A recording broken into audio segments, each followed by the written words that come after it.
Okay, we are recording.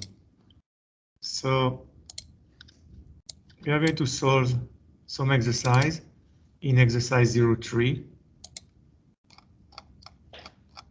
So the first exercise says, in this we use the initial permutation and the inverse initial permutation at the beginning and at the end of the algorithm. Show that IP and the inverse of IP are inverse to each other. Okay, so how do we show that?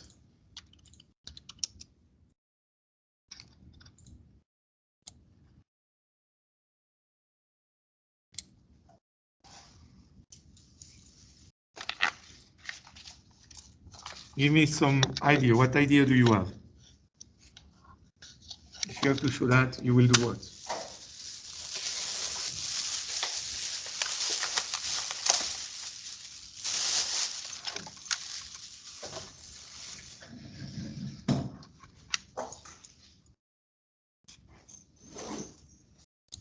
What idea do you have to show that IP and the inverse of IP are inverse of each other?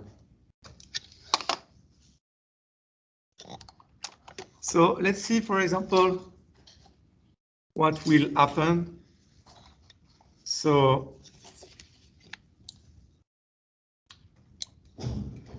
if I apply IP, what can I say about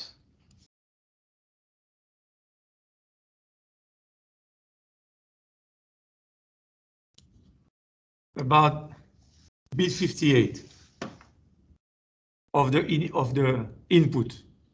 If you look, when you apply IP, that's right here. When I apply IP, from the entry, bit 58 of the input become bit 1. So let's see what will happen if I apply IP minus 1. So bit 1, here is bit 1, become what? Bit 58. Let's see. We have 8 in each row. So 8, 16, 24, 32, 40, 48, 56. 56 will be the 26. 57, 58. So it means that bit 1 became bit 58. So of course, if you take bit 58, you put it as the first bit, and then you apply this operation. You take the first bit and you put it as bit 58. At the end, bit 58 is bit 58. There is no change. Let's do another bit to see that. If I apply IP, bit 50 of the input will be the second bit of the output when I apply IP, no? So bit 50 will become bit 2 because it is in the second position. Let's see what happened with IP minus 1. We should see that bit 2 become bit 50. So let's see. Where is bit 2? Bit 2 is here. So 8, 16, 24, 32, 40, 48, 49, 50, 48, 49, 50, 51. It was bit 51, 52, 53. It was, no, I'm looking for bit 1, no, the bit 2, sorry. I'm looking for bit 2. So 8, 16, 24, 32, 40, 48, 49, 50. So bit 2 become bit 50. So when I apply the first operation, bit 50 become bit 2. When I apply the second operation, bit 2 become bit 50. So at the end, if I apply both of them, bit 50 will stay as bit 50. Let's do one more example. This time, let's start with IP minus 1. So bit 40 will become bit 1, isn't it?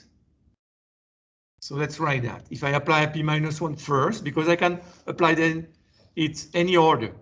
Bit 40 will become bit 1. Now let's see if I apply IP, what will happen with bit 1. So I search bit 1 here, bit 1 is here. So let's count its position. 8, 16, 24, 32, 40. So bit 1 became bit 40. Okay, to show that it's really a bijection, I should check that we have all the number here from 1 to 64. And all the number here from 1 to 64. There is no missing number and there is no repeated number. Okay, because if there is missing number, it's not a, you don't cover all the possible values. So it's not a surjection. If you have duplicated number, it's not an injection. You need to show that it's a bijection. So both sides work, no? Is it okay to demonstrate the first exercise? Okay, in this, if the input of the S box 1 is shown in the first column of the following table, what will be the output? So we are going to apply the S1 box to an input. So remember, S box have an input of 6 bits and the result is 4 bits, no? So the input will be 0, 1, 0, 1, 1, 1. So I need the S1 box. So I'm going to bring the X1 box.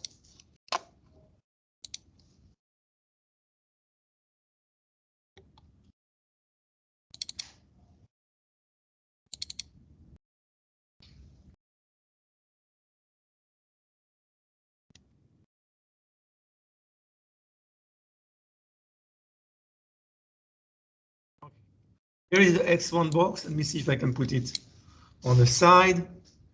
I realize that these computers are very low resolution due to the video bin. So the video bin is the one that have low resolution and it's giving me very little space to work. So let's see. Remember, we need an index for a row. So how we do compute the index for the row? We take 2 bits, the first bit and the last bit. So the index of the row gives us 0, 1. And 0, 1 is 1 in decimal, okay? Then we need an index for the column. For that, we take these 4 bits. Index of column. And the 4 bits that we are going to take are 1, 0, 1, 1 in binary. And 1, 0, 1, 1 is 11. Okay, in base 10, it's 11. This is in base 2. So I have to go at the intersection of row 1 and column 11. So look at row 1 is this row, and column 11 is this row. And we have an intersection 11, which means what will be the result if I apply the X1 box to 0, 1, 0, 1, 1, 1. The result is 11, which is 1, 0, 1, 1. Do you agree? So we go from 6-bit to 4-bit. Let's do a second example with the same S box. So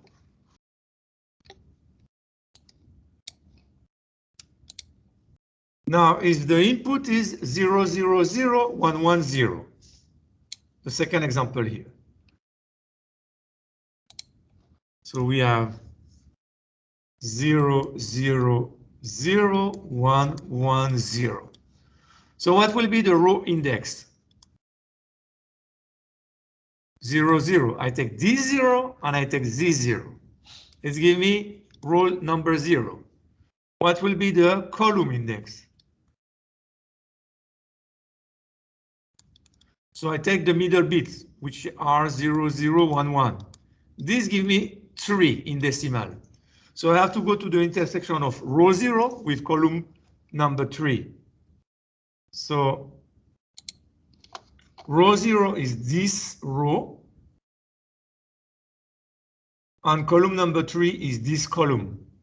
So the intersection is 1, as you can see. So since the intersection is 1, when I apply the S2 box to 0, 0, 0, 1, 1, 0, the result will be 4 bits, which correspond to 1. So I go from 6-bit to 4-bit. Okay? Let's do one more case. So if the input is 1, 0, 1, 1, 0, 0. So the input is 1, 0, 1, 1, 0, 0. So the index of the row will be 1, 0.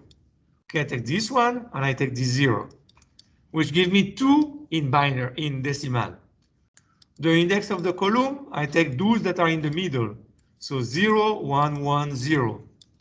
6. So I have to go to row 2, column 6. Row number 2, column 6. So let's see. Row number 2 is this row. Column 6 is here. So we have a 2 here at the intersection. Okay? So what can I say? If I apply the S1 box to this input of 6 bits, the result will be 2, which is these 4 bits. Okay, I just convert 2 or 4 bits and I get the result. It's okay for everybody? Understood that? So of course you can apply any X box. No, it doesn't have to be the S1 box. We have other exercises with S5 box, for example. Okay. Let's see. I think we have done all this. We have been programming a lot. Okay.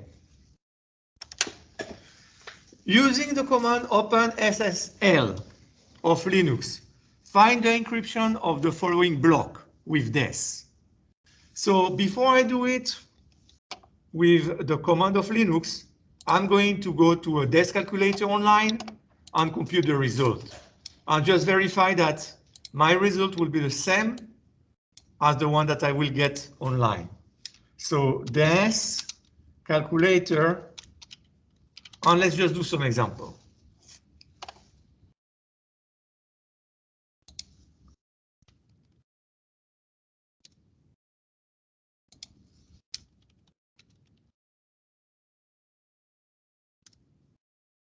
Okay, this one I've worked fine for us. So I'm going to put the key. This is the key, 64 bits. I put it in the field of key. I'm going to take the plain text, 64 bits, and I'm going to put it here in input. Okay, and I'm going to click on encrypt, and the output is here. Let me copy it, and let me put it here. We should find that also. So let me put the output in red. Okay, let's do a second example. The plain text is this, 64-bit. So I'm going to put it as an input. The key is this, 64-bit. Remember that of the 64-bit, we just use 56, no? And I'm going to click on encrypt. It gives me a result that is here. Output data, and let me put it here. Okay. So now, let's go to our Linux machine and see that we get this.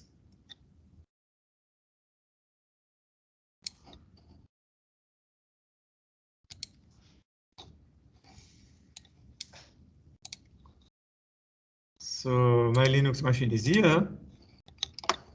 Let me maximize the Linux machine, and we'll just work with the Linux machine. So there is a command that is called open secure socket layer. Let's see if it is installed. Open security socket. Yes, it is installed. So if we need help with this command, we can always do man. Give me the manual or open security socket layer. And it says that when you use it, you put open SSL for open security socket layer on a command. And there are many commands. So here we have a summary of the command. For example, we have a command that is called encrypt. And encrypt, ENC, will allow us to use encryption algorithm. So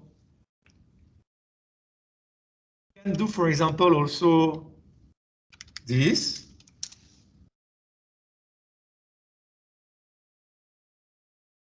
So list help, I think so. Yeah, list help. So it will tell us that we can put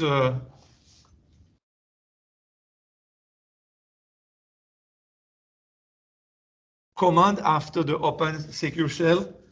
So the one that I want to use is ENC to encrypt. Let me ask help with it. So this is the help of the encryption command. You can also do man ENC. And it will tell you open secure shell ENC on whatever you want to do. So there are many encryption algorithms. For example, we have Advanced Encryption Standard, AES. We have DES, the Data Encryption Standard. We have Twofish, we have Blowfish, IDEA, which is International Data Encryption Algorithm.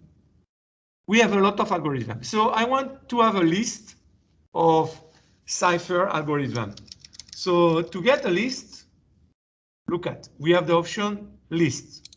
So I'm going to use this option to get a list of encryption algorithms that it supports. So open SSL, I'm going to use the command end list to have a list of them. So look, those are all that they support. So this is advanced encryption algorithm. I told you about it. Blowfish, we should see Twofish, we should see IDEA. Okay, here we start with the family of DES. So we have DES, we have triple DES, as you can see, the one that we have been studying. And there are many algorithms. So when I'm going to encrypt, I'm going to use the DES algorithm. And there is something that you will learn in the homework number 2, is that when you encrypt a file, you will have several blocks. So you can treat the block independently. If you treat the block independently, it is called DES electronic code block.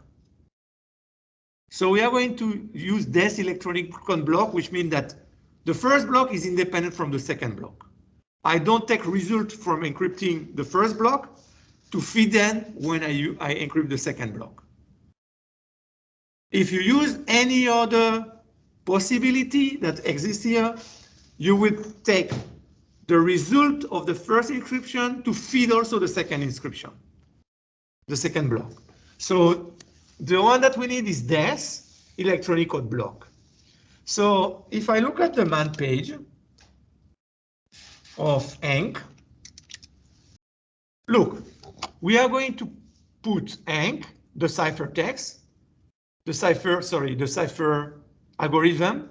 So it will be dash DES dash ECB for electronic code block. Then we are going with the option in, we can specify an input file. With the option out, we can specify an output file. With the option capital K, we can specify the key. So if we want to encrypt, we can use the option -E.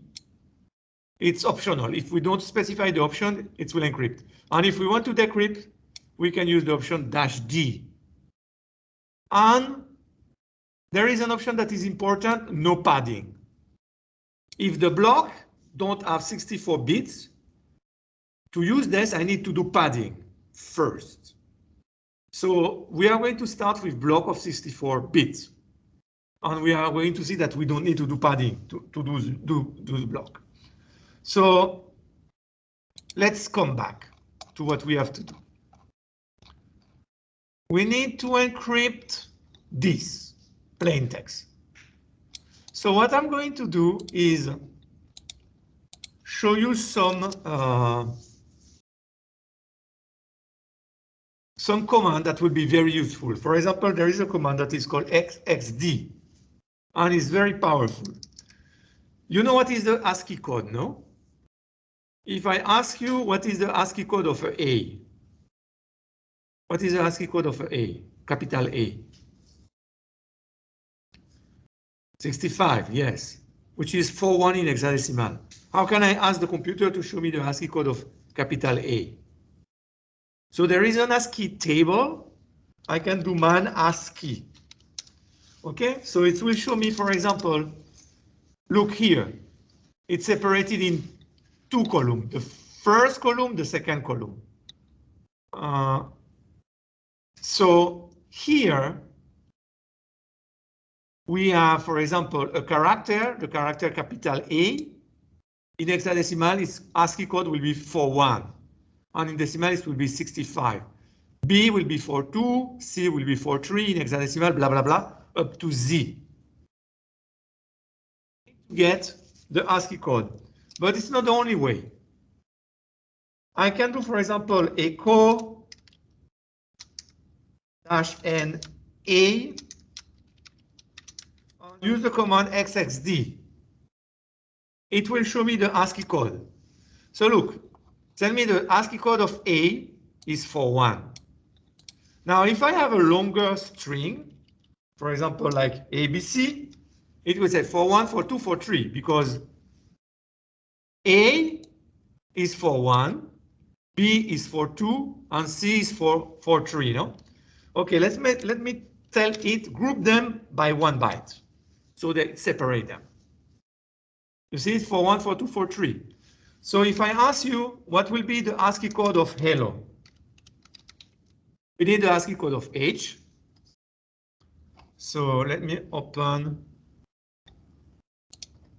another window here, and let's get the ASCII code of H. So man ASCII, you can go online, those tables are online also. So the ASCII code of H in hexadecimal will be 48. So it's going to start with 48. So let me open another window and we say it's starting 48. Then we have E. So let me see what is the ASCII code of E. The E is here, it's 45. So after the 48, we have 45. Then we have a L. So let me see what is the ASCII code of L. It's a 4C. So then we will have 4C, 4C. Then we have a O. I need the ASCII code of O, and it's 4F. So the results will be this. So let's see if I ask the result. So it's a 48, 45, 4C, 4C, 4F. If I want them in capital letter, I can say -U, and they are in capital letters. Okay? Okay, so these are tools that if I give it a string, it will return an hexadecimal string where we will have the ASCII code of all the characters that are in the original string. And also I can do the reverse operation. For example, you can give me the string hello. This is the string hello in hexadecimal. Let me put it here without space. So this 48 is H, this 45 is E, this 4C is L, this 4C is L, and this 4F is O. So look at what I'm going to do here. I'm going to use XXD. XXD by default will take a string and give as a result an hexadecimal string with the ASCII code of each character. But you can say, do the reverse operation. I give a string with the ASCII code in hexadecimal, and I want to see the original string. Postscript as an option. So it shows me hello. You see the hello here? So since it doesn't show me it well, I can do an echo here, and here it is, the hello. So I can go both ways. Okay? So I want to convert this. I want to encrypt this, sorry. So let me copy it. And we are going to say echo the string that I want to convert. So of course, the tools open secure socket layer wait for a binary string, which is what you will put in a file. So I'm going to tell with XXD, please do the reverse operation and convert it to a binary string. Look at it. This is the binary. Okay, so most of the characters are not visible. So for example, this 3.5 is a 5. This 3.6 is a 6, and we can see it here. It's a 5. So this 2C should be a comma. So let's see, let's verify this. Man, ASCII, and we will look at the ASCII code of comma. It is there. So look at the ASCII code of comma is 2C. So you see in this string, we have a 5, we have a comma, and we have a 6 at the end. Of course, there is a Z in some place. So if I look at the ASCII code of Z, it's 5A. So the string must have a 5A. This is the Z, which is the third character. And there is also a lowercase v. The lowercase v has to be 7.6. So if I look at the lowercase v, it is 7.6, as you can see. Okay, so I am converting a string of hexadecimal character into something that is binary. So this, I can pass it to open secure socket layer. So I'm going to pass it to open SSL. I'm going to say that I'm going to encrypt. And the encryption algorithm that I'm going to use is this electronic code block. Data encryption standard electronic code block. Okay, so we saw that there were several options. Dash in for the input file. I'm not doing, the data is not in an input file. The data comes from the echo command.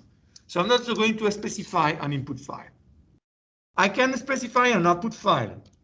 I don't want it in a file, I want it in the screen. So I'm not going to specify an output file. I'm going to specify the key. So the key in this exercise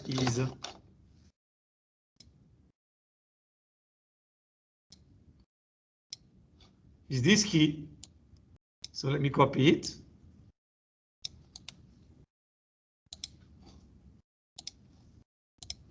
So with option dash K, with capital K, I specify the key, no? Okay, I've specified the key. What else I need to specify? That we are not going to do padding. Okay, if I do it, look at the result. The result is also in binary. So I want to convert this binary into an hexadecimal string. So I can use XXD, and that's it. XXD will convert it. I can do dash postscript. So it will be a string, as you can see. So I can say put it in uppercase. It is in uppercase. So this is my result here. So let's see if this number corresponds to what we found in the internet. So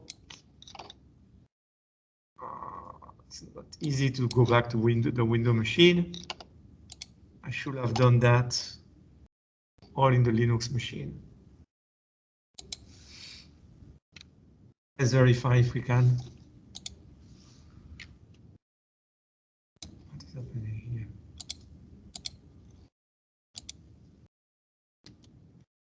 Okay, so this result that we have here, where is the Word file? It is here. So let's see. So we have E8 8566, E8 8566. Then we have 139A DC, 139A DC. Then we have CE35, CE35. So the conversion was correct. So we can make the second example. So let me copy this plain text. And I'm going to change here the plain text with the new one that I just copied. So let me paste it here. I need to change also the key. So here, let me erase the key. Okay, I need to see what I'm doing here. Not to erase things that I should not. Okay. I'm going to copy the key.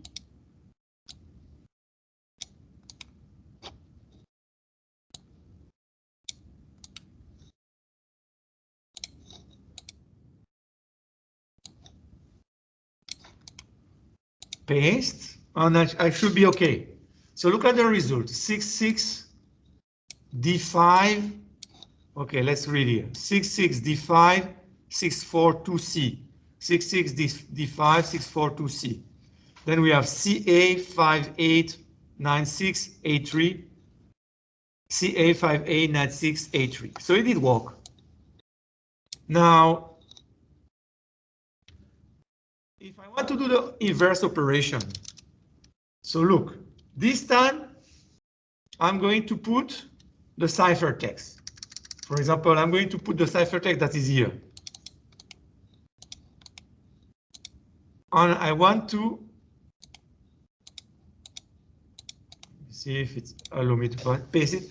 I want to come back to the plain text. This is the plain text. So what should I change here in this command? -D to decrypt.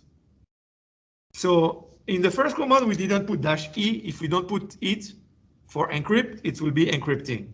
So I'm going to put -D, and it's going to decrypt. And of course, if I decrypt, I have to fall to this 46, 47, 48, 49, 4A, 4B, 4C, 4D. Let's see. Look at the result. 46, 47, 48, 49, 4A, 4B, 4C, 4D. So the decryption did work well. Okay, so if you are going to encrypt several blocks, you can do it. So let's see. I'm going to encrypt. Here I am encrypting. I'm going to encrypt the second block, and we are going to verify it. So I'm going to add, for example, let's add some character here. 1, 2, 3, 4, 5, 6, 7, 8, 9, 10, 11, 12, 13, 14, 15, 16. Oh, I put something that was wrong. Here also. Okay, so we have 2 blocks here, and I'm going to encrypt it. So what will be the result? We have a calculator here that we did. So I want you to tell me what should I do with this calculator to compute the result. We have this calculator that we did. So I'm going to encrypt.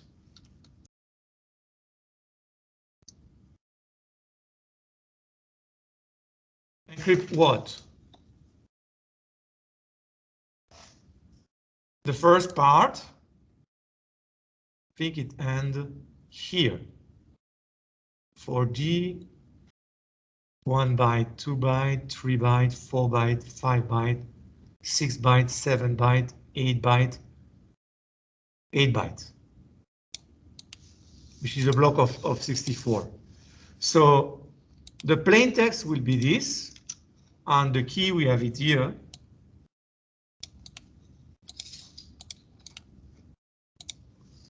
So it should give me this as the first 64-bit of the result. Let me put it in another place. For example, let me put it here. So we already know that it should give this, and there is another result. So now I'm going to take the rest. I went up to 4D. So I'm going to take the rest. We should have 64 bits here. I copy them. I use the calculator that we did last time. I'm not going to change the key because the key is the same one. And I obtain as a result this one. Let me copy it and put it here. So this time the input is 2 blocks. As you can see, the input is a string of 128 bits, which is 2 blocks of 64 bits. So to encrypt it, I take the first block, I encrypt it, and it gives me 64 bits as a result, which are those one. Then I take the second block and I encrypt it. It gives me other 64 bits. Those are those one. So to verify that, I'm going to use Open Secure Cell. I think we have the command in some place. Let me see if I can find it again. Here is the command. So let me type enter. This is the result. And the result must be, let's see, 1, 2, 3, 4, 5, 6, 7, 8. This is the first 64 bits and the last 64 bits. So let's compare this with this. So if I look 66, D5, 64, 2C, CA, 58, 96, 83, correct. And the second block of 64-bit is F9, 9318, DE 03, 96, 9C16. So it did work, as you can see, no? So of course, it's a way for me to verify that the calculator that we did worked, because there is no doubt that Open Secure Cell layer is something that have been around for a long time, so people already debug it. So Open Secure Cell layer, unless I use incorrect options. If I use incorrect option, the result that it will show me will not be the one that I expect. But I did use correct option, and as you see, it gave me the result that I am expecting. So let me explain you what will happen if we have a block that is not 64-bit long. So let's try to encode something that is, for example, the third block. I'm going to start here. I'm going to put DDAA. How many blocks we have in the input? We have a first block. It's go where? It's go up to where? The first block? It's go up to 40. So we have a first block here of 64 bits, no? This is the first block. Then we have another block here that's starting 7 of 64 bits. Then the third block is only 16 bits, it's not 64. So we need to do padding. So the way that the Open Secure Cell layer, these tools do padding is that, for example, how many bytes are missing here? So the third block can be a block of 64 bits. How many bytes we already have? 64 bits is 8 bytes, isn't it? So I need 8 bytes. How many bytes I have? I have DDAA. In DDAA, we have how many bytes? We have 2 bytes. So what is missing is 6 bytes. So look what I'm going to do. I'm going to remove the option, don't use padding. I allow it to do padding. It will pad. After the DDAA, it will add another 6 bytes. So it can treat the last block as a 64-bit block. And if you look, this is the result. So we will have a new block. So the previous block that's ending 9C16, 9C16 is here. So the new block that appears is this one. So let me copy it and say now we have a third block. And this third block is this one. How do it get this third block? How does it do padding? So look, we have a block which is DDAA. We need to add 6 bytes. So the convention is the following. Since you need to add 6 bytes, you will add 06, 06, 06, 06, 06, 06. You will add 06 6 times. So this is how the tools is doing padding.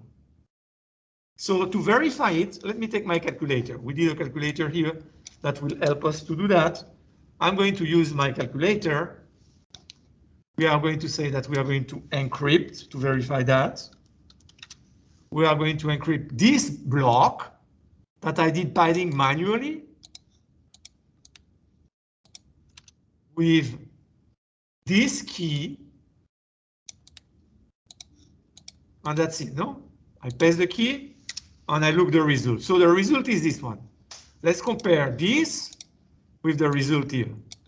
FC, FC, FE, FE, 76, 76, 2B, 2B, 07, 07, F5, F5, 18, 18, and A5, A5. So it's the way that it did padding. So now, let me do a modification.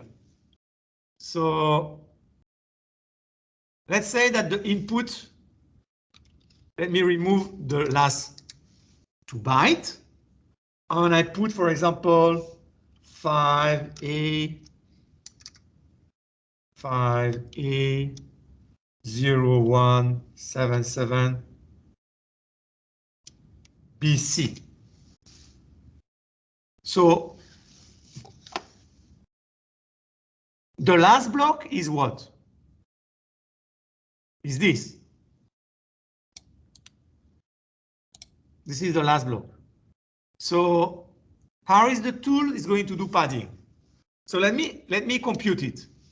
So look at the result will be up to 9C16, it will be the same. It is there. So the third block is here. Let me copy the third block. Let me remove this third block and put the third block that we just copied. So what did the tools do? So remember the block start here, no? 1, 2, 3, 4 bytes. Okay, so what did the tools add according to what we saw?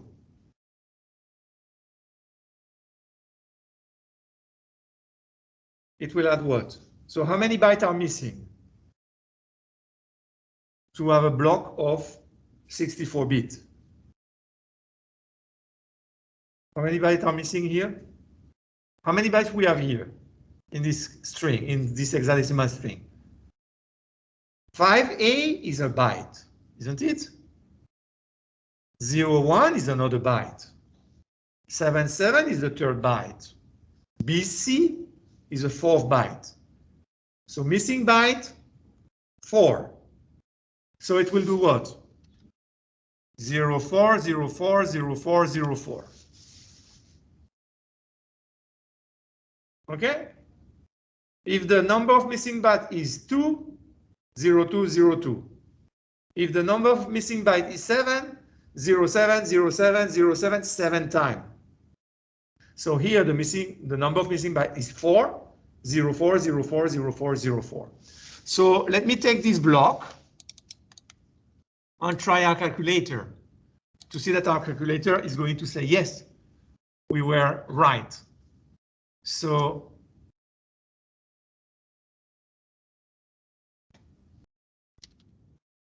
let's encrypt. I want to encrypt. So let me put the block. Here it is, the block. With the key, we are still using the same key.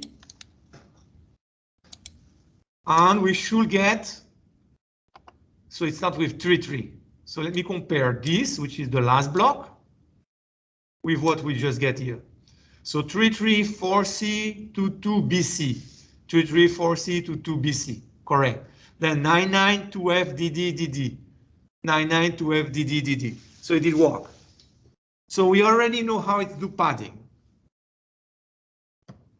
So there is just one thing that I didn't tell you. If you allow padding and you start with, let me see, 1, 2, 3, 4, 5, 6, 7, 8. This is the first one. 1, 2, 3, 4, 5, 6, 7, 8. Let me remove everything that's, so I removed. Okay, we have exactly 2 blocks. And I allow padding. So it will always add padding. So what will happen about the result? What do you think, what will be the result? It will always do padding.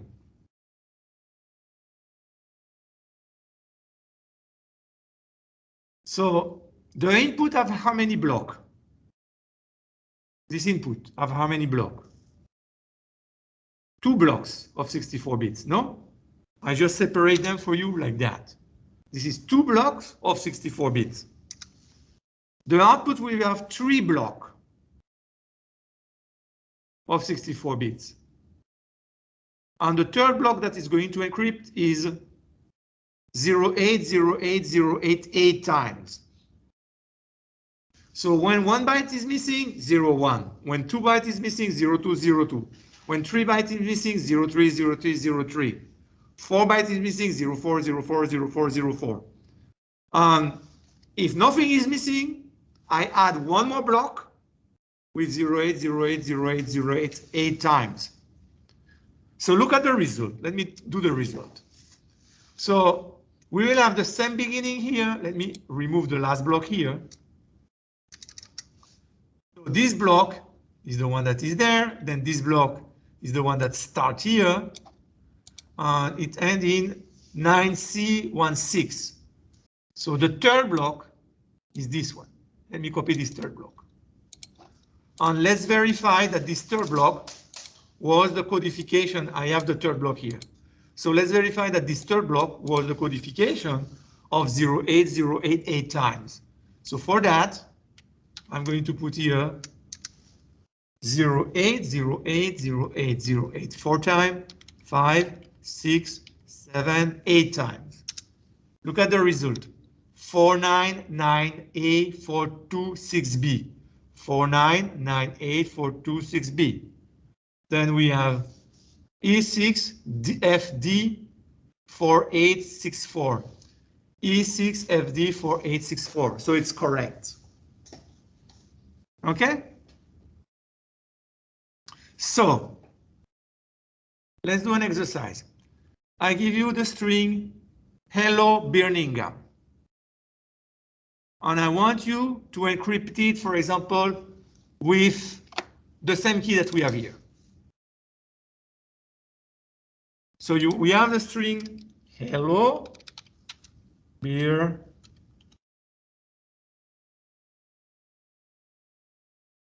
Birmingham is like that, no?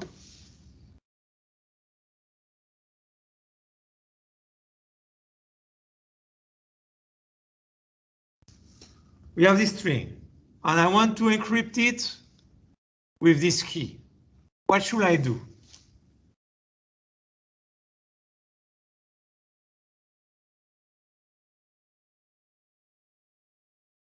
if I'm going to use my calculator, the calculator that we did, how many blocks we have in Hello Birmingham? So this is a plain text, no? Hello Birmingham. It's not already a hexadecimal string. I need to convert it to an hexadecimal string so I can use my calculator. So how can I convert it to a hexadecimal string? So we did hello already. If you remember, we went to the ASCII table. We find the ASCII code of H, of E, or L, and O. So we already convert this to a hexadecimal string. But the easier way to do that is what?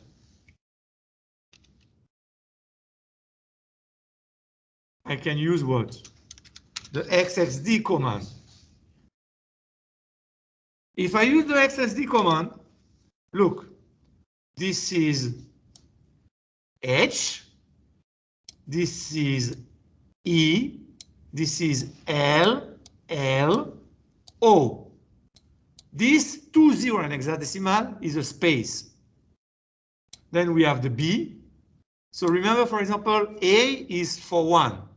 Of course, B will be for 2. Then we have the I, the R, up to the M. So let me tell it, group them in one byte, and put them in capital letters. This is Hello Birmingham. Or I can say group them in a group of 16 bytes. So this is the string Hello Birmingham. Let me do two groups of 8 bytes. So this is a block of 64, and this is another block of 64. So look what I'm going to do. I'm going to use my calculator. This encrypt. The first block is here, which corresponds to hello space and some letter of Birmingham. Copy, paste, and the key, where is the key? Is here. We are going to use the same key. So look at encrypt. R is missing here. Okay, this is converting the first 64 bits. Let me put the result here. Now we are going to work with the last 64 bits of Hello Birmingham. So let me copy them. And let me put them here. So I have the last 64 bits and I have the same key. So the encryption will be that, the block that I encrypt. Okay, so that will be Hello Birmingham if I encrypt it with the key that we have been using, this key. Okay? So let me create a file. Let's verify it with first. Let's verify it with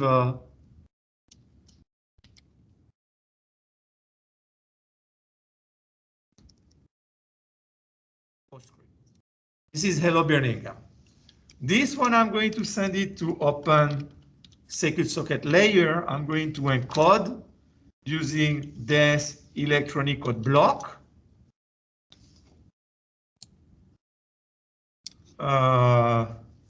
What else I need to say?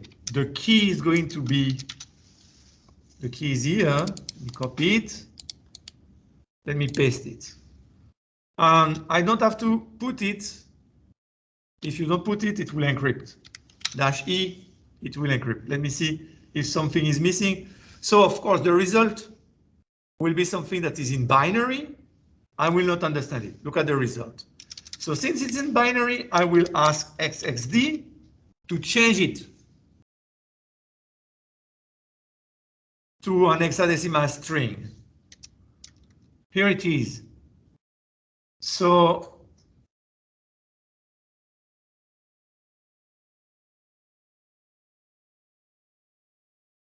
Let me see what we did.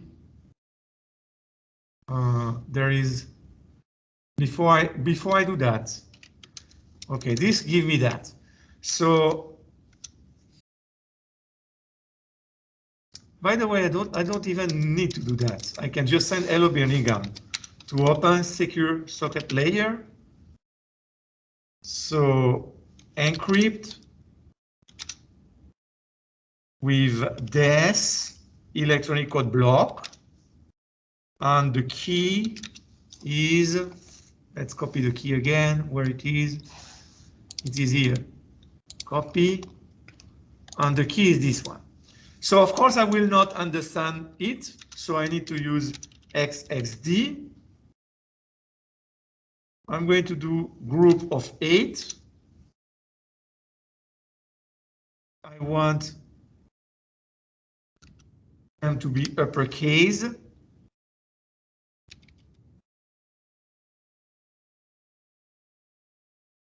I want to say here, no pad, no padding. Okay, so this is the result. Look at the result that we compute with our calculator and the result that Open Secure Shell computed. Exactly the same, as you can see. So this is encrypting Hello Birmingham with this key. So there is another way to do it. Instead of using as the input what is coming from the echo command, and instead of sending the output on the screen, I can edit a file and put in the file Hello Birmingham. So let's do it. I'm going to edit a file, call it input.plain, for example. And inside I'm going to put hello beer.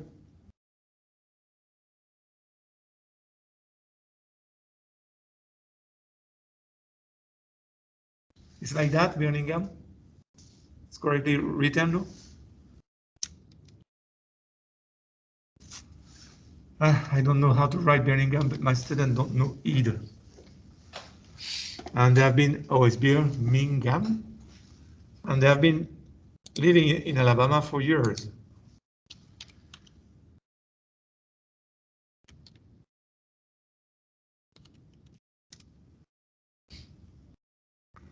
So it's an N, then a M. Okay, it's Birmingham. Okay, so the input was bad. Beer. Here, no? Birmingham, like that. Okay, when I did I did it correctly? Yes, I did it correctly. Okay, so look what happened. If I look inside the file,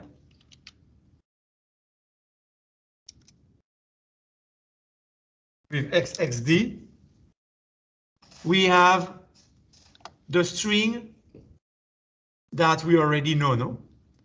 That correspond to the input, correspond. The thing that I want to show you that we have enter at the end. So we have a third block. Let me group them by block of 8 bytes. Group by block of 8 bytes.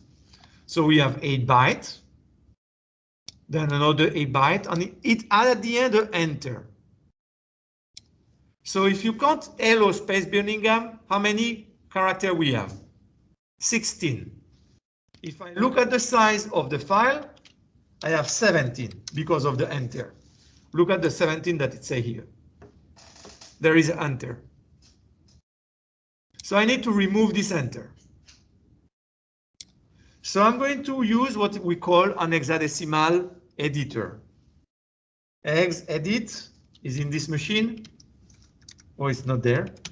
Okay, we'll have to install it. So let me install it. I'm going to do apt-get update. So I retrieve a fresh list of software that are available in the repository. And hexeditor, I'm going to install hexeditor. Hexeditor. So hexedit maybe. Yeah, hexedit. Okay, I did install it. Let me clear the cache. Let me exit. So I want to edit this file we are going to use the X editor. The option buffer, so we can modify it. So the file is called, how do we call a file? The file is called input plane. So input plane.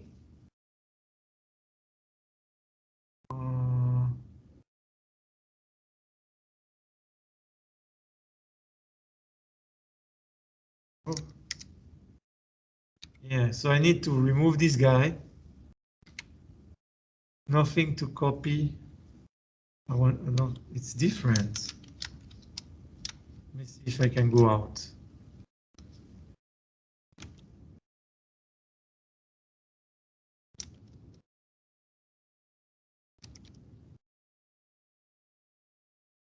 Oh, this is not the one that I know. Doesn't allow me to delete.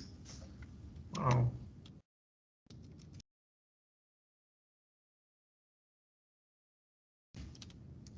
Let me see. Did I install something that is not the correct one? Search X editor.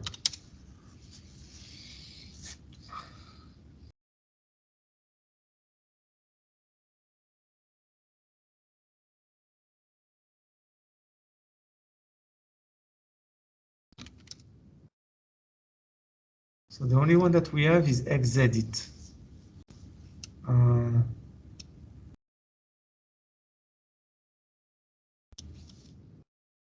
And it didn't work as I want. So there is a Vim. Let me see if I can see. There is a version of Vim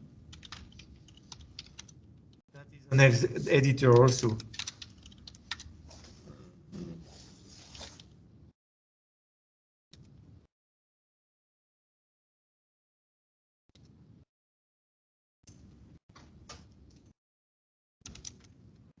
Grep editor.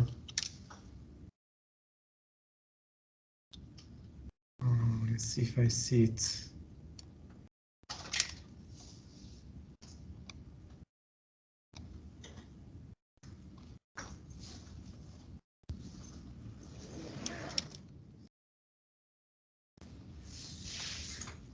Wow, I have to search here to see Debian hexadecimal editor to find another one. Let's see what we have.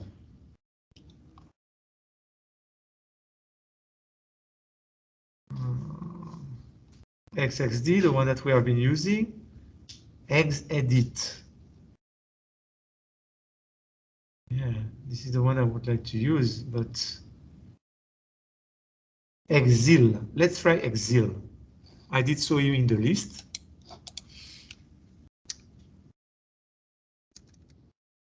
To get install Exil, no?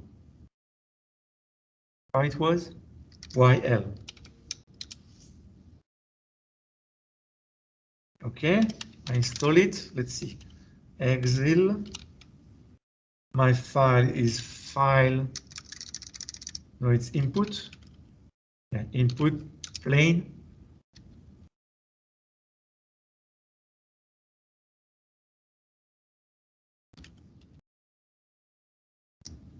Okay, I'm going to use another command.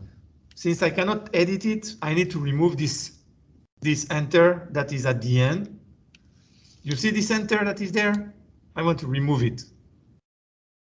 So look, this one is a little better because it shows me that the first block is hello space B, and the second block include that. So the way it presented is a little better.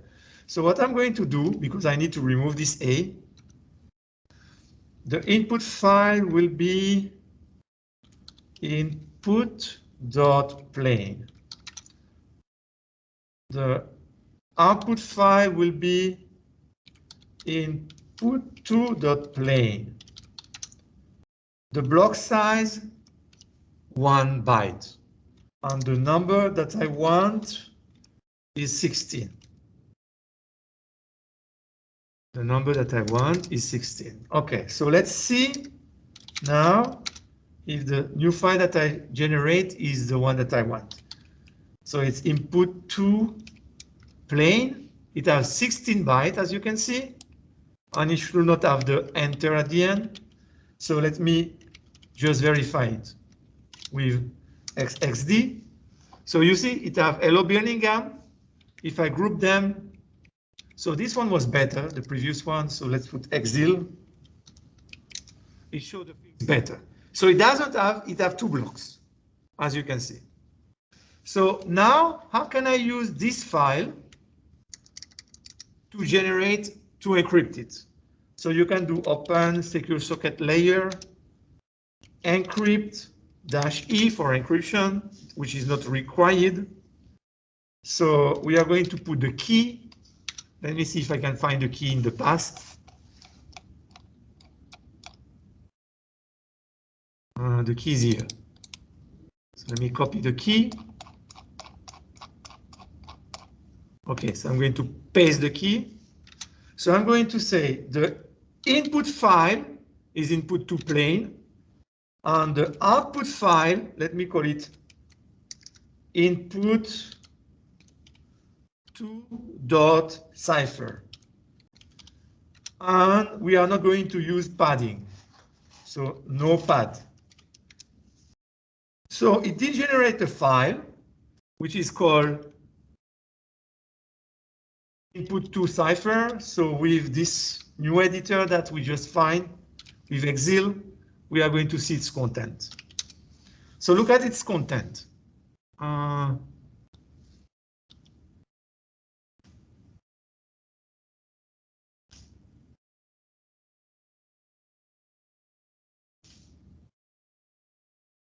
It's the same file. Open secure socket layer, encrypt with this key, input file, output file, no pad.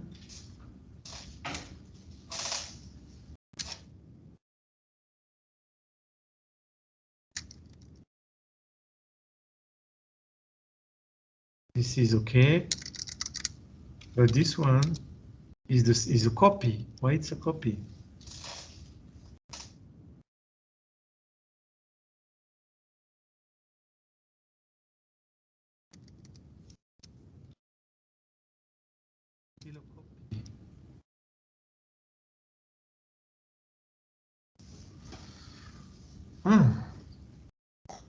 Encryption. Oh my God! Nobody tell me anything.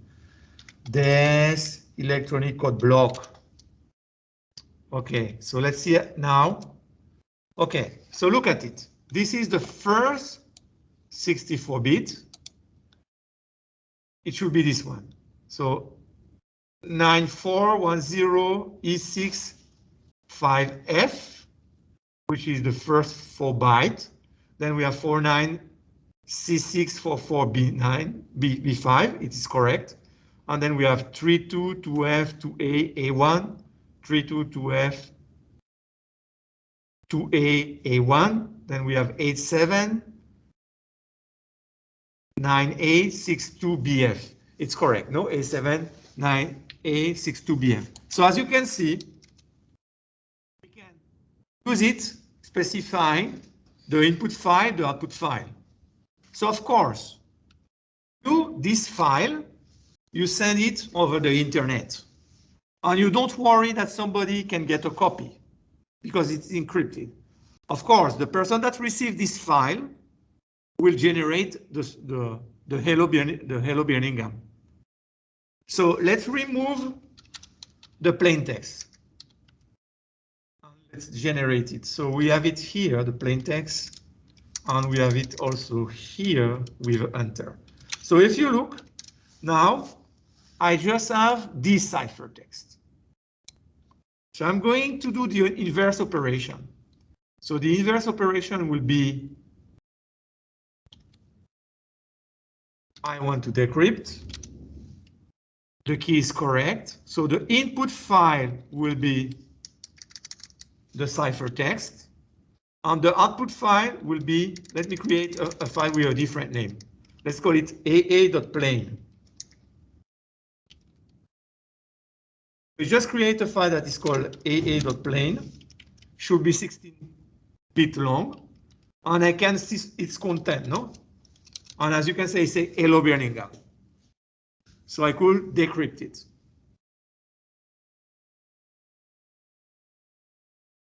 Okay, so look at what we are going to do now.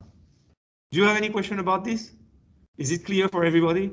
So if you look at the second homework, you have to get very familiar with this, the binary and the hexadecimal. Because at the end in the computer, you just have binary number. Okay, we only know how to store a 0 or a 1. We don't know how to store other value. So everything in the computer is binary. So as you can see, we work very close to the binary in all this, no? This is what people do normally. So let me copy the file that we did last time. And I'm going to call it as the new file. I'm going to call it processfile.py.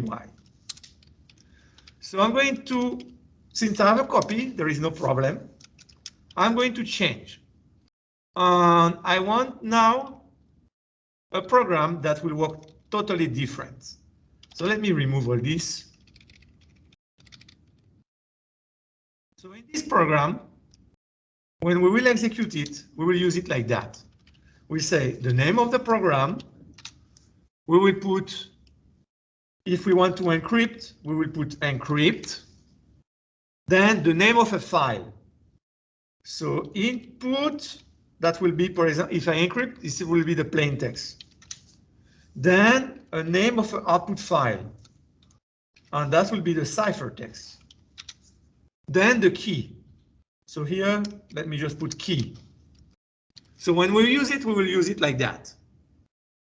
So we'll give an input file, an output file, the key, and if we want to encrypt or decrypt. So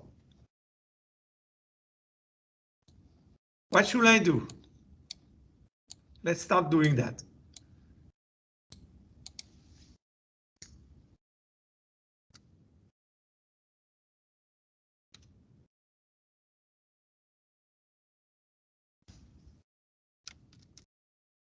Okay, so what will be the number of arguments? Is it going to be still 4 or it will be a different number? You have the line here. Okay, so how many arguments we have in this line?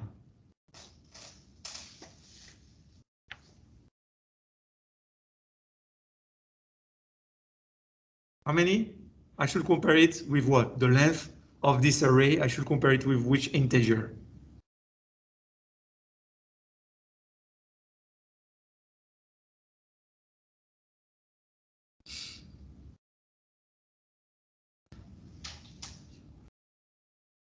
So you saw a course of Python, then you saw a course of C++, then another of Java. This is just counting the algorithm, the parameter. How many parameters you have here? The first parameter is going to be the name of the command. The second parameter is going to be either encrypt or decrypt. The third parameter is going to be the name of the input file, where I will have the plain text. The following parameter is going to be the name of the output file, where I will get the ciphertext. And I need a key, of course. So how many we have? 1, 2, 3, 4, 5. How can you don't answer that? So if the user don't specify 5, I will tell the user you are not using the command correctly. So I'm going to tell the user, okay, I will show you the name of the command. You can use encrypt. So here I will put input file. Input, let's put it input plain. It's all clear. Here we will have what? the output file, output.cipher, then the key. Okay, so I just want to tell the user the way it have to use it. It doesn't fit. Okay. And if the user use the option decrypt, it will first put an input file that will contain the ciphertext. Then it will put an output file, the name of a file that will contain the plain text. Let's verify that this part is working. So if I specify, for example, I forget to specify the key, look at it, tell me if you are going to encrypt, you put the word encrypt, then the name of the input file, the name where you want the result, and the key. And if you are going to decrypt, you need to put decrypt, the name of the input file that contains the ciphertext, then the name of the output file that will contain the plain text and the key. Okay, everything is okay. If I put too much parameter, for example, let's say I put the key and I put another one, let's put another one like that, it also says that it's not correct. Okay, so if there is too much, it will protest, and if there are too few, it will protest. Okay, then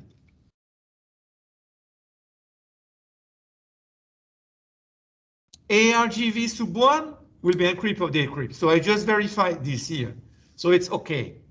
What should we do next?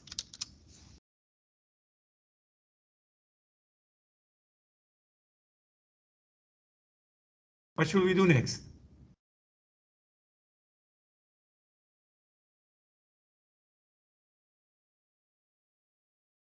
So we have two files.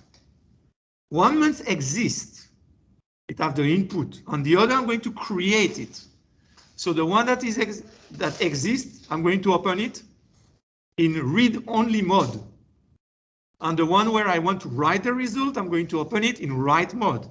So I need to open files, isn't it?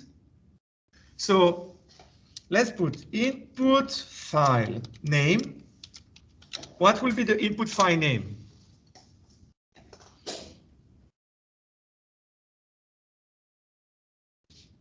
It will be where? In sys.argv sub what?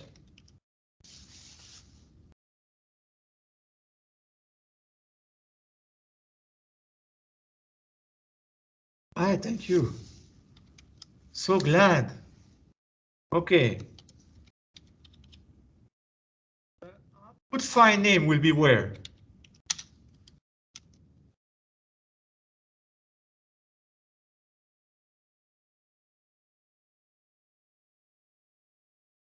Just 3.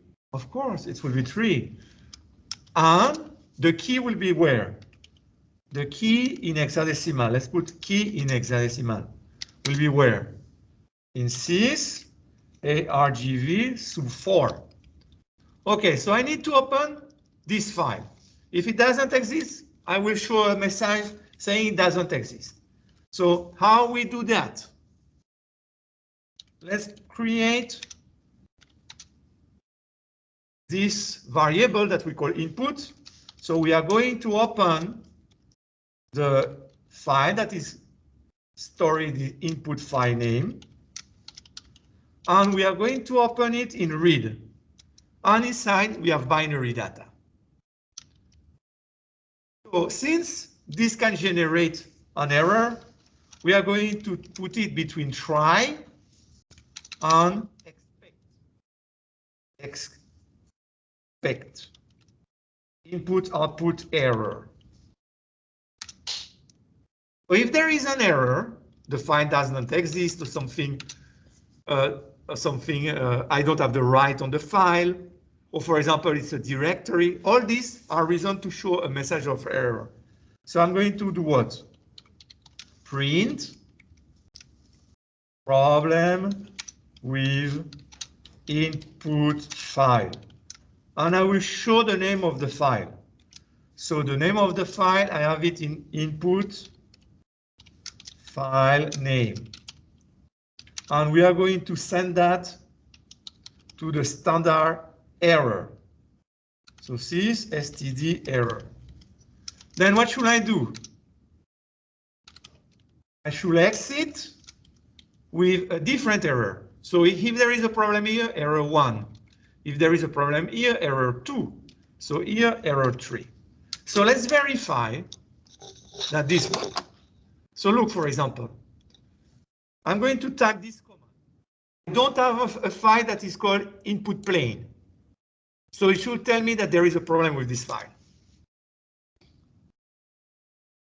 Except the misspelling. Except, sorry. Except. Yeah, like that, no?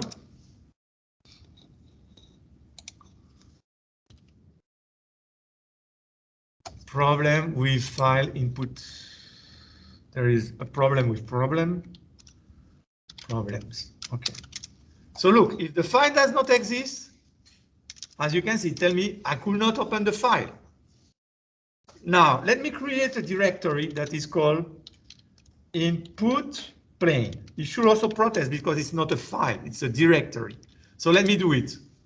You see, problem with input file. It is there, but it's a directory. If I ask a listing, it is there, but it's a directory. I need a file. So let me remove it now. We've removed here. Input. Okay, let me create a file. Just with the command touch input plane. I create it. So this time it should continue. So it will go continue and show me maybe something. Okay, you see, this time it didn't show any problem. It just continue. So if you look, if it passed there, it's come to this exit and finish well.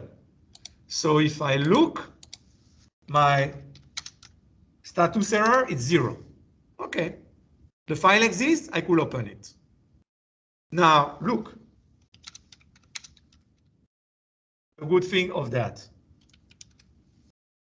I have read privilege on the file. Let me change that. Change mode, user don't have the read privilege on the input file anymore. So look at my writes. I cannot read it. So if I cannot read it and I type this command, it should protest. You see, problem with input file. The file is there, but I don't have the rights. So every time that there is a problem with the file, let me give me the right again. Let's check that I have the right again. I do have the right, the reading right. So if I do it again, everything is okay. So I could open this file. I need to open a second file.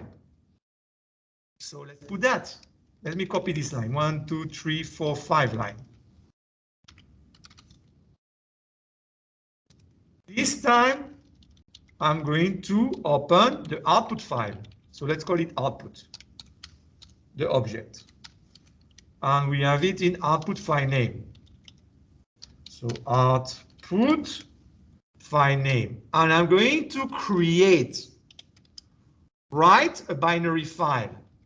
So if there is any problem with output file, and I'm going to show its name.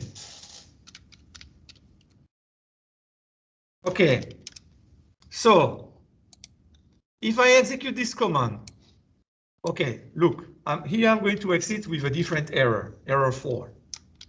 So I know where the problem. If I program a script. If I do that, what will happen? It will create this file, and there will be no problem. So let's verify before I do that the file does not exist. So let me do a ls. So we don't have the file output.cipher. Let me type the command. I just type the command. Let me do a ls. Look at the file was created. It is empty, of course, but it was created. If I check, it will be empty. Let me check the size. As you can see, 0 byte, because I didn't write anything and I just exit. So no problem. Look what will happen. If when you program, you have to check all the possible case. What happens if there is a directory already that is called output file? Let me create a directory that is called output file. Of course, we will have a problem here. It was output file? No, it was output cipher. So let me create a directory, output cipher. So there is already a file, the one that we created previously. Let me remove it. Create a directory, and now execute that. You see, problem with output file because there is a directory with its name. So you just tell me, check what you are doing. There is a problem. Let me remove this directory. Output cipher. And if I execute it now, everything is okay. And it just create the output cipher file. Okay, it is there. Size 0. Okay, the two files are open. What is necessary here? Before I exit normally, I need to close these two files. If you open something, you should close it. So I'm going to call close of input and close of output. Okay, so here, what should I do? Read the first 8 bytes, process them, write them in the output file. So let's do a for that bring the first 8 bytes, then bring 8 byte by 8 byte and show them on the screen. So let's do that. How can we do that? While, let me put while true, like a forever while. Let me read the first 8 bytes. How can we read the first 8 bytes? So let me call it block. Block, and it is in binary, this block. So I'm going from the file that is called input. I'm going to read 8 bytes. This 8 is to say read 8 bytes. And then I'm going to say show me them. Print, show me this 8 bytes. So the block is, and we are going to show this block, but I'm going to put it in hexadecimal. So to put it in hexadecimal, there is a method that is called hex. It will convert from binary to hexadecimal. So let me put here block X. Block X. So what will happen here?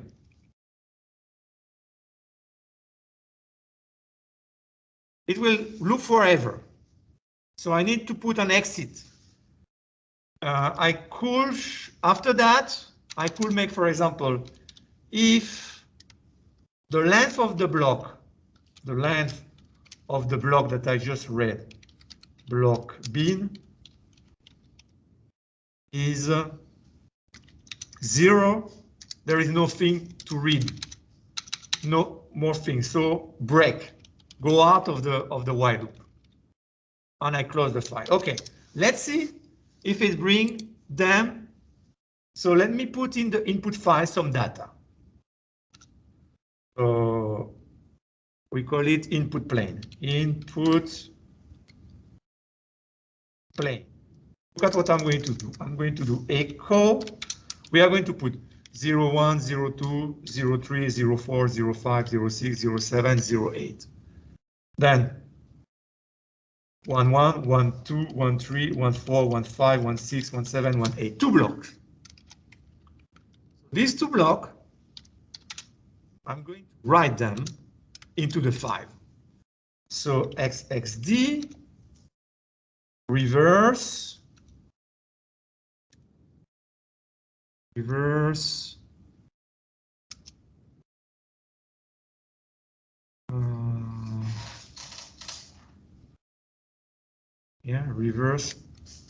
So they are not visible maybe. And we are going to put that in input plane. So let me check the content of input plane. With the X editor, that we just bring. So look at exactly what I want. Two blocks. The first block have 01, 02, 03, 04, 05, 06, 07, 08. On the second block have from 11 to 18. Let's execute our program now. Oh, this is syntax of C++.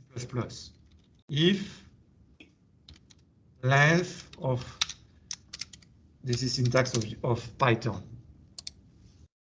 Okay, let's do it. Look at, he went, opened the file, and say this is the first block, this is the second block. So I already know how to bring the blocks. Now I need to complete this program. For each block, I need to encrypt it, if it's encrypted. So let's suppose that it's encrypted. What should I do if it's encrypted? What I do here, I need to encrypt and show it in the screen that we are encrypting. So I will need what if I need to encrypt? I need a key in binary. So I will need the key in binary. How do I get the key in binary? I have a function that is called eggs2bin that we did. I will pass it the key in eggs. Okay, I have the key here in eggs.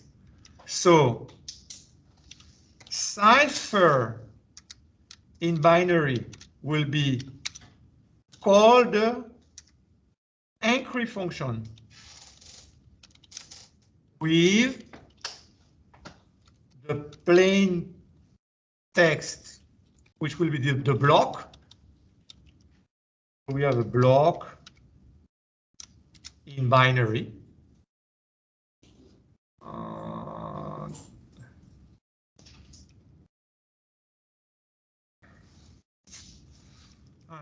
I better call it block. It's not the block in binary, it's the block. If I want the block in binary, what should I do? Block in binary is, we have a function that is called x2bin of block in x. So here I'm going to put block in binary and key in binary. It will give me the cipher in binary. And I need the cipher in hexa. So I'm going to call bin, another function that we did 2x of the block of the cipher in binary. And then I can show it. Print. So let's put here the clear block or the plain text block is, and here we are going to put the cipher text block because we encrypt it. The cipher text block is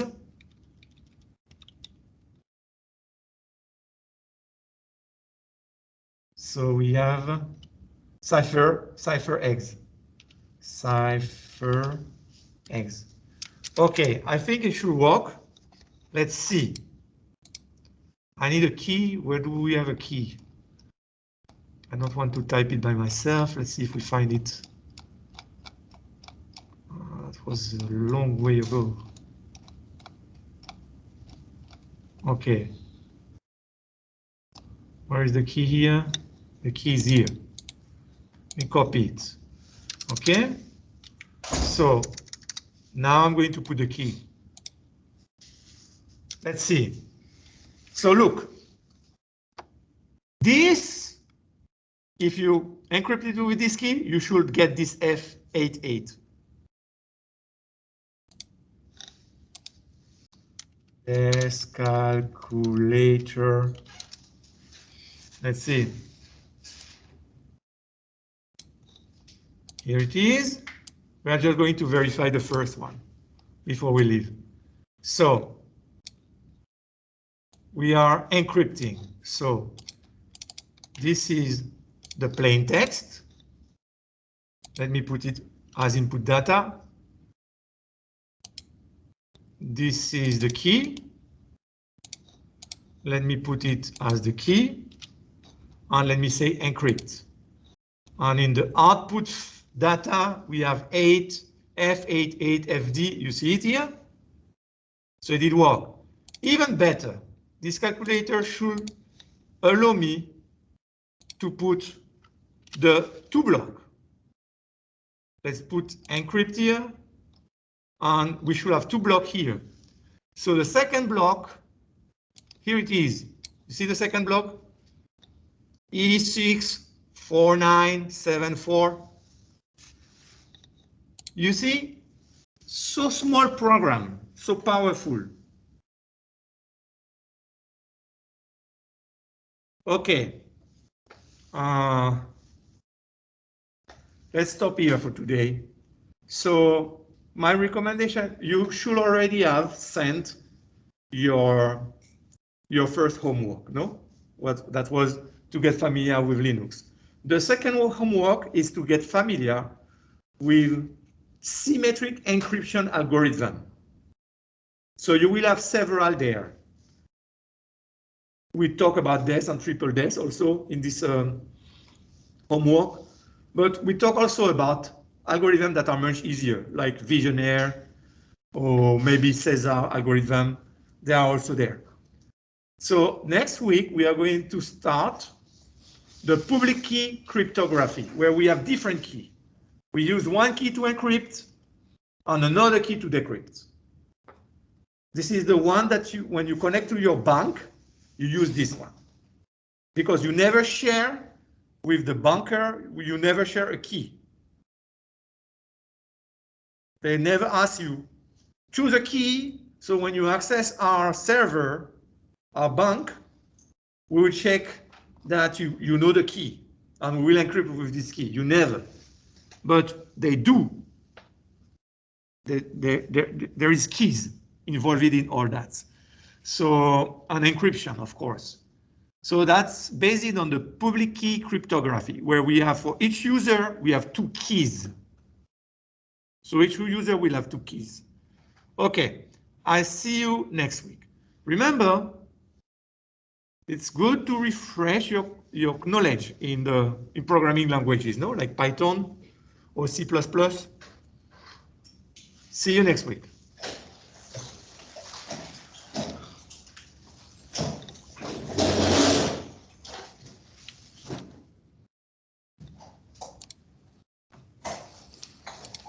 I'm just letting you know, I have to take my dog to the vet at 4:30, so I won't be in computer networking class.